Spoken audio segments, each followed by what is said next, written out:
모임에 다녀올수록 사람이 점점 줄어든다는 느낌 혹시 드시나요? 예전엔 부르기만 하면 다 모이던 사람들이 요즘은 바쁘다는 말만 남기고 연락이 뜸해집니다. 처음엔 일이 바빠서 그런가 했는데 시간이 지나도 달라지는 게 없습니다. 사실 그 이유가 성격 탓도 아니고 형편 때문도 아닐 수 있습니다. 저는 30년 넘게 중장년 이후 인간관계와 말습관을 연구해온 김도연입니다. 수많은 모임을 지켜보며 한 가지 분명히 알게 된 게 있습니다. 나이가 들수록 무심코 내뱉은 말 한마디가 사람을 평생 멀어지게 만들 수 있다는 사실입니다. 젊었을 땐 그냥 넘어가던 말들이 60대 넘어서는 관계를 끊는 결정적 이유가 되기도 합니다. 오늘 이 이야기를 모르고 넘어가시면 모임에서 점점 존재감이 사라질 수도 있습니다. 말은 편한데 왠지 다시 만나고 싶지 않은 사람으로 기억될 수도 있습니다. 여러분은 요즘 모임에서 어떤 말로 사람을 대하고 계신가요? 며칠 전 지인이 이런 이야기를 하더군요. 모임만 다녀오면 집에 와서 괜히 기운이 빠진다고요. 재미있는 건 그 모임에서 특별히 싸운 것도 아니고 누가 섭섭한 말을 한 것도 아니었다는 겁니다. 그냥 2~3시간 앉아있다 왔을 뿐인데 혼자 있을 때보다 더 외로운 느낌이 들었다고 합니다. 알고 보니 그 모임엔 한 분이 계셨는데 대화 내내 자기 이야기만 하셨다고 합니다. 다른 사람이 말을 꺼내면 잠깐 듣는 척하다가 금방 본인 이야기로 돌아왔고 조언이라는 이름으로 상대를 작게 만드는 말을 쏟아냈다고 합니다. 그 자리에 있던 분들도 처음엔 맞장구를 쳤지만 점점 말이 줄어들고 어색한 침묵만 길어졌다고 하더군요. 반대로 이런 분도 있었습니다. 그분 옆에 있던 분은 특별히 말을 많이 하지도 않았고 재미있는 농담을 던진 것도 아니었습니다. 그런데 이상하게도 그분과 마주 앉아 있으면 마음이 편해졌다고 합니다. 이 이야기를 끝까지 들어야 전체 흐름을 알 수 있습니다. 그분이 한 건 대단한 말이 아니라 상대 이야기를 끝까지 들어주고 굳이 고치려 들지 않는 태도였습니다. 누가 요즘 힘들다고 하면 왜 그랬어? 라고 묻지 않고 그랬구나 하고 받아줬습니다. 자기 경험을 끼워 넣지도 않았고 이렇게 하면 좋겠다는 조언도 하지 않았습니다. 그저 옆에 있어줬을 뿐인데 그게 사람들에게는 가장 큰 위로였던 겁니다. 이런 중요한 이야기가 더 많은 분들께 전해질 수 있도록 구독과 좋아요 부탁드리고 끝까지 보시면 왜 말습관 하나가 관계를 바꾸는지 분명히 알게 됩니다. 그래서 이제 모임에서 사람들이 멀어지는 결정적인 말습관부터 하나씩 짚어보겠습니다. 첫 번째 말습관 마이너스 인사부터 나로 시작하는 습관. 오랜만에 만나는 자리, 여러분은 어떤 말로 인사를 시작하시나요? 사실 그 첫 마디가 그날 모임의 분위기를 결정합니다. 국내 커뮤니케이션 연구에 따르면 첫 인상은 이후 평가의 기준이 되고 한번 형성된 이미지는 좀처럼 바뀌지 않는다고 합니다. 그런데 많은 분들이 인사를 나로 시작합니다. 오랜만이야 대신 요즘 허리가 너무 아파서 안녕하세요 대신 어제 병원 갔다 왔는데 마리아로 시작하는 겁니다. 본인은 가벼운 안부라고 생각하지만 듣는 사람 입장에서는 부담입니다. 아직 앉지도 않았는데 벌써 고민 상담을 해야 하나 싶고 어떻게 반응해야 할지 모르겠고 그러다 보면 자연스럽게 다음 만남을 피하게 됩니다. 67세 박영수님 이야기를 들어보겠습니다. 그분은 매주 목요일 오전 친구들과 커피를 마시던 분입니다. 처음엔 5명이 모였는데 몇 달 지나니 3명으로 줄었고 1년 후엔 2명만 남았습니다. 그분은 그 이유를 잘 몰랐습니다. 본인은 늘 똑같이 행동했고 친구들한테 잘해줬다고 생각했으니까요. 그런데 어느 날 남은 친구 한 분이 조심스럽게 말을 꺼냈습니다. 형님, 우리 만날 때마다 형님 아픈데 이야기부터 시작하잖아요. 처음엔 걱정도 되고 물어보기도 했는데 매번 똑같은 이야기를 듣다 보니까 솔직히 부담스러워요. 우리도 아픈 데 많은데 형님 이야기만 하면 우리 이야긴 언제 해요? 그 말을 듣고 박영수님은 깜짝 놀랐습니다. 본인은 그냥 안부 차 꺼낸 말인데 친구들에겐 매번 똑같은 불평으로 들렸던 겁니다. 그날 이후 그분은 인사를 바꿨습니다. 허리 아픈 이야기 대신 오랜만이야 잘 지냈어로 시작했습니다. 상대가 먼저 건강을 물으면 그때 간단히 대답하고 곧바로 너는 어떠냐고 물었습니다. 처음엔 어색했습니다. 평생 익숙하던 습관을 바꾸는 건 쉽지 않았으니까요. 그런데 신기하게도 모임 분위기가 달라졌습니다.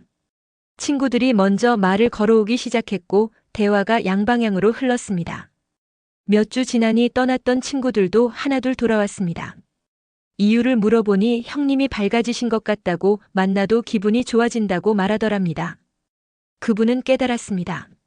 상대를 반기는 인사와 나를 호소하는 인사는 전혀 다르다는 걸요. 오랜만이야 보고 싶었어는 상대 존재를 반기는 말입니다. 반면 요즘 내가 얼마나 힘든지 알아는 나를 중심에 두는 말입니다. 똑같이 한 문장인데 듣는 사람이 받는 느낌은 완전히 다릅니다. 여러분은 요즘 어떤 말로 인사하시나요? 혹시 습관처럼 불평부터 꺼내고 있진 않으신가요?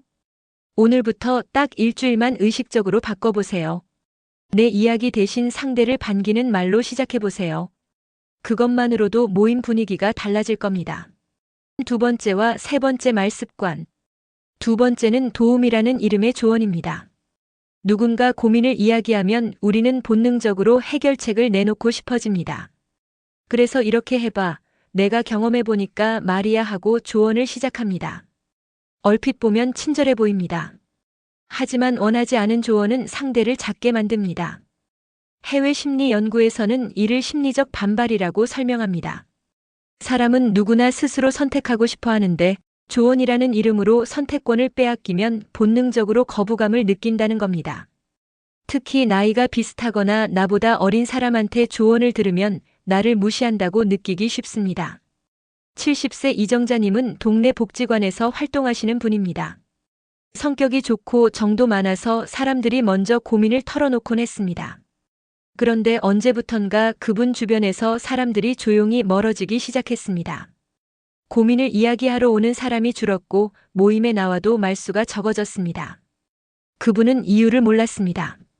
나름 열심히 조언해줬는데 왜 사람들이 피하는지 이해가 안 됐습니다. 어느 날 복지관 상담 선생님이 조심스럽게 말을 꺼냈습니다. 선생님, 혹시 요즘 다른 분들한테 조언 많이 하세요? 그분은 당연하다고 했습니다.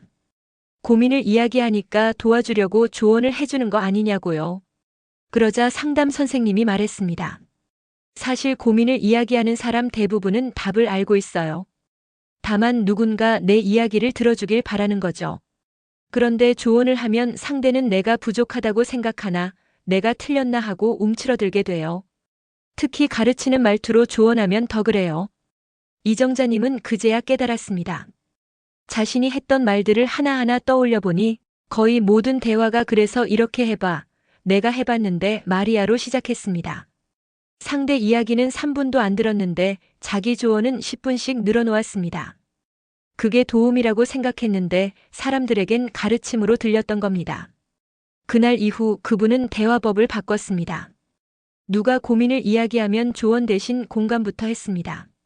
그랬구나, 힘들었겠다. 나도 비슷한 경험 있어서 그 마음 알 것 같아. 그리고 더 말하고 싶은 게 있으면 듣고 조언을 원하는지 물어봤습니다.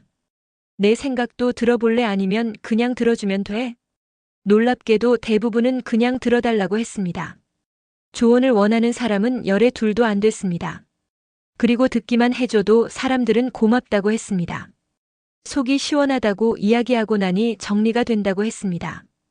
그분은 깨달았습니다. 사람들이 원하는 건 해결책이 아니라 공감이라는 걸요. 세 번째는 내가 틀린 말했어라는 말입니다. 대화 중에 누군가 잘못된 정보를 이야기하면 바로잡고 싶어집니다. 그건 사실이 아니야, 정확히는 이래 하고 고쳐주는 겁니다. 본인은 정확한 정보를 알려주려는 건데 상대는 망신당했다고 느낍니다. 관계 연구에서는 옳음보다 감정이 기억에 남는다고 합니다. 누가 뭐라고 했는지는 잊어도 그때 느꼈던 기분은 오래 남는다는 겁니다. 특히 다른 사람들 앞에서 틀렸다는 지적을 받으면 그 순간의 창피함이 관계 전체를 덮어버립니다. 65세 김성호님은 평생 은행에서 일하신 분입니다. 숫자에 정확하고 사실 확인을 중요하게 여기는 성격이었습니다. 친구들 모임에서도 그 습관이 나왔습니다. 누가 뉴스 이야기를 하면 그건 아니야. 정확히는 이래. 누가 정부 정책을 언급하면 잘못 알고 있어. 내가 확인해봤는데 말이야 하고 바로 고쳤습니다. 처음엔 친구들이 고맙다고 했습니다. 역시 은행 다니셨던 분은 정확하다고 치켜세우기도 했습니다. 그런데 시간이 지나면서 분위기가 이상해졌습니다. 김성우님이 말을 시작하면 사람들이 움찔했고 누군가 이야기를 꺼내려다가 입을 다물었습니다. 모임 자체가 딱딱해지고 자유롭게 떠드는 분위기가 사라졌습니다. 어느 날 한 친구가 솔직하게 말했습니다. 형, 우리가 모인 건 정보 공부하러 온 게 아니야. 그냥 편하게 떠들고 싶은 건데 형이 계속 틀렸다고 하니까 말하기가 조심스러워. 사실 우리가 하는 이야기 대부분은 정확하지 않을 수 있어. 그냥 들은 대로 알고 있는 대로 이야기하는 건데 매번 고쳐주면 부담스럽다고. 김성우님은 충격을 받았습니다. 본인은 친구들을 위해 정확한 정보를 알려주려고 했는데 그게 오히려 관계를 멀어지게 만들었다니요. 그날 이후 그분은 참는 연습을 했습니다. 누가 틀린 이야기를 해도 굳이 바로잡지 않았습니다. 그냥 그렇구나 하고 넘어갔습니다. 정말 중요한 정보, 예를 들어 건강이나 안전에 관련된 내용일 때만 조심스럽게 말을 꺼냈습니다. 그것도 틀렸어가 아니라 내가 알기로는 이렇게도 이야기하던데 하고 부드럽게 전했습니다. 그러자 친구들이 다시 편하게 말하기 시작했습니다. 모임에 웃음이 돌아왔고 관계도 회복됐습니다. 혹시 나도 모르게 가르치고 있진 않으신가요? 지금 떠오르는 장면이 있지 않으신가요? 네 번째는 가족을 묻는 무심한 질문입니다. 오랜만에 만나면 자연스럽게 가족 안부를 묻습니다. 자녀는 뭐 하나, 손주는 몇이나 되나, 명절엔 다 모이나 같은 질문들이죠. 겉으로 보면 관심 어린 질문 같지만 듣는 사람에겐 상처가 될 수 있습니다. 국내 노년 심리 조사에서 가족 격차 스트레스가 확인됩니다. 같은 나이인데 어떤 사람은 자녀가 잘 되고 어떤 사람은 자녀와 연락도 안 됩니다. 어떤 사람은 손주를 매일 보는데 어떤 사람은 1년에 한 번도 못 봅니다. 그런 상황에서 가족을 묻는 질문은 그 격차를 확인시켜 줍니다. 72세 최순자님은 혼자 사시는 분입니다. 자녀가 둘 있는데 아들은 해외에 있고 딸은 다른 지역에서 바쁘게 살고 있습니다. 1년에 한두 번 보는 게 전부입니다. 그분은 외롭지만 자녀들을 탓하지 않습니다. 다들 자기 삶이 있고 바쁘다는 걸 아니까요. 그런데 복지관 모임에 나가면 늘 같은 질문을 받습니다. 자녀들은 잘 있어요? 손주는 자주 봐요? 명절엔 다 모이시죠? 처음엔 있는 그대로 대답했습니다. 아들은 해외에 있고 딸은 바빠서 자주 못 본다고요. 그러면 사람들이 안타까워하는 척하면서 은근히 자기 자랑을 시작했습니다. 우리 딸은 매주 온다. 손주는 거의 우리가 키운다. 명절엔 온 가족이 모인다. 최순자님은 그 질문이 가장 부담스러웠습니다. 질문 자체가 나쁜 건 아닌데 그 질문 뒤에 따라오는 비교가 힘들었습니다.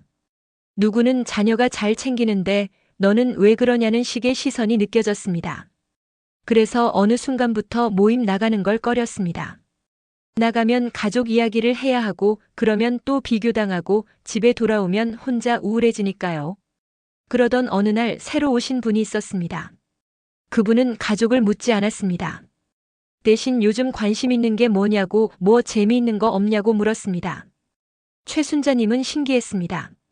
처음 만났는데 가족을 안 물어보다니요. 그래서 편하게 자기 이야기를 했습니다. 요즘 수채화를 배우는데 재미있다고 복지관 텃밭에서 상추도 키운다고요. 그 대화가 너무 편했습니다. 나를 평가하지 않고 있는 그대로 받아줬습니다. 가족이 어떻고 자녀가 어떻고 하는 이야기가 전혀 나오지 않았는데도 대화가 풍성했습니다. 그날 이후 최순자님은 그분이 나오는 날에만 모임에 참석하기 시작했습니다. 나중에 그분에게 왜 가족을 안 물어보냐고 하니까 이렇게 대답하더랍니다. 가족은 민감한 주제잖아요. 누구는 자랑하고 싶고 누구는 숨기고 싶을 수 있으니까 굳이 먼저 묻지 않아요. 대신 그 사람 자체에 관심을 가져요. 지금 뭘 좋아하는지, 요즘 뭐에 빠져 있는지요. 이 질문을 내가 받으면 어떨까요? 내 가족 상황을 매번 설명해야 하고 그걸 남들과 비교당한다면 기분이 어떨까요? 5번째는 듣는 척만 하는 가짜 경청입니다.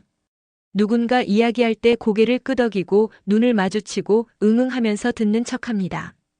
그런데 머릿속으로는 내가 무슨 말을 할까 계산하고 있습니다. 상대 이야기가 끝나기 무섭게 나도 비슷한 경험 있어 하고 자기 이야기를 시작합니다. 상담 심리 분야에서 공감 반응의 효과가 입증됐습니다. 진짜 경청은 계산을 멈추는 겁니다.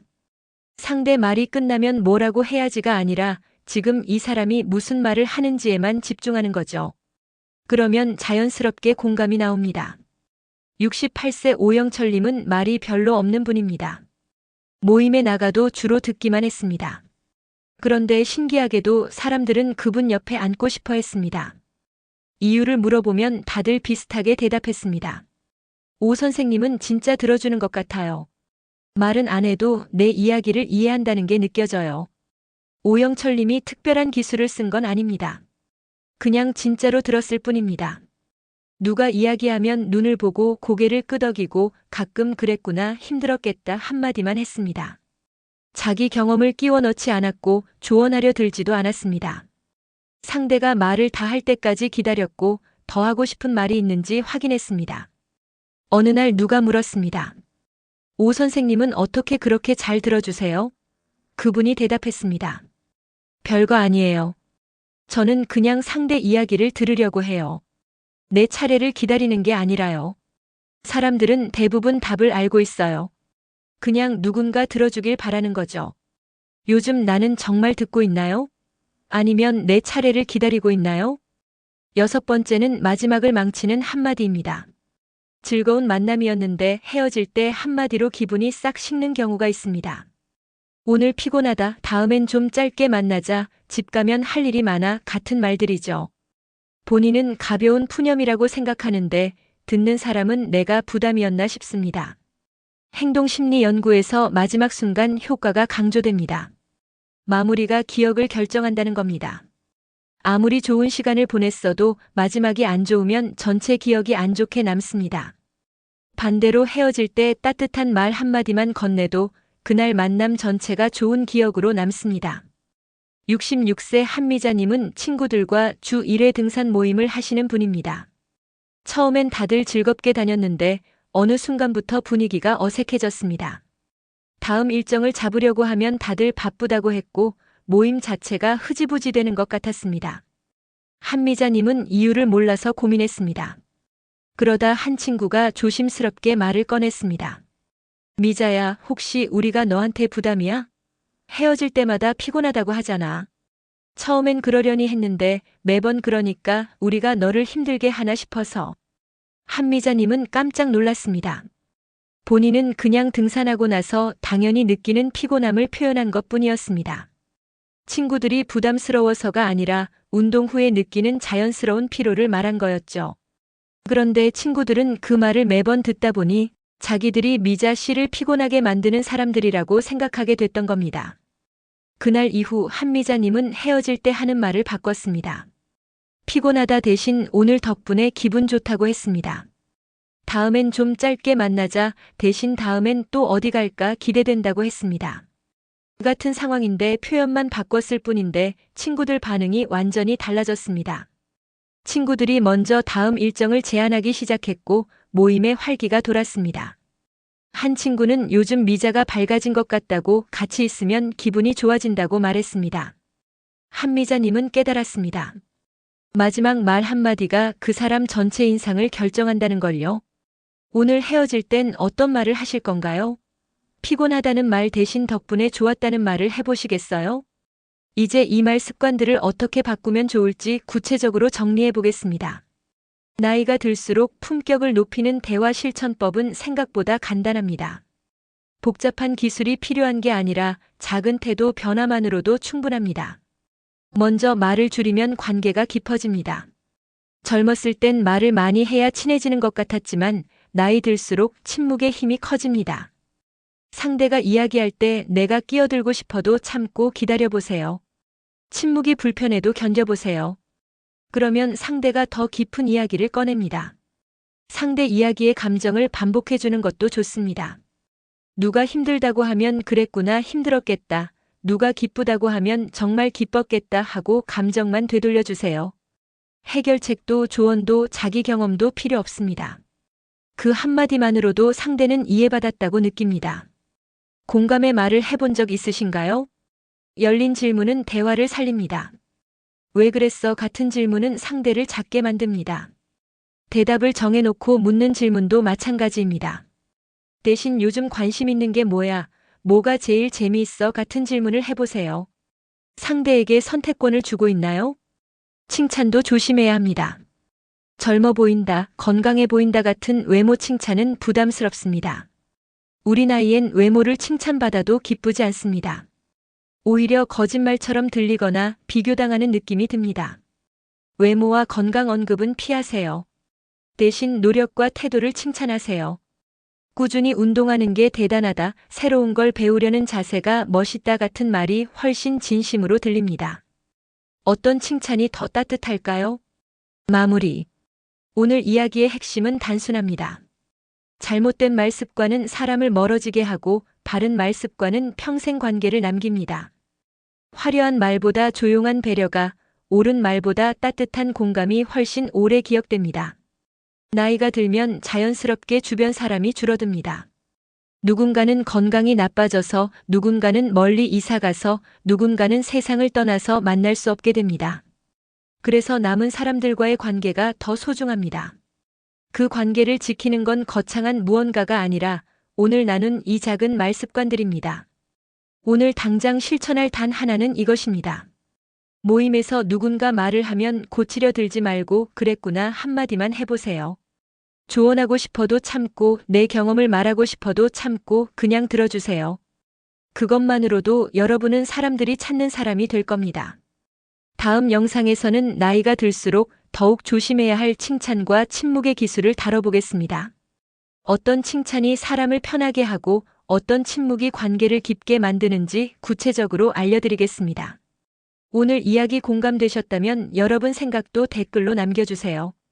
모임에서 어떤 말 때문에 불편했던 경험 혹은 어떤 말 때문에 감동받았던 순간이 있으시다면 나눠주세요. 여러분의 이야기가 다른 분들께도 큰 도움이 됩니다. 오늘도 영상 봐주셔서 감사합니다.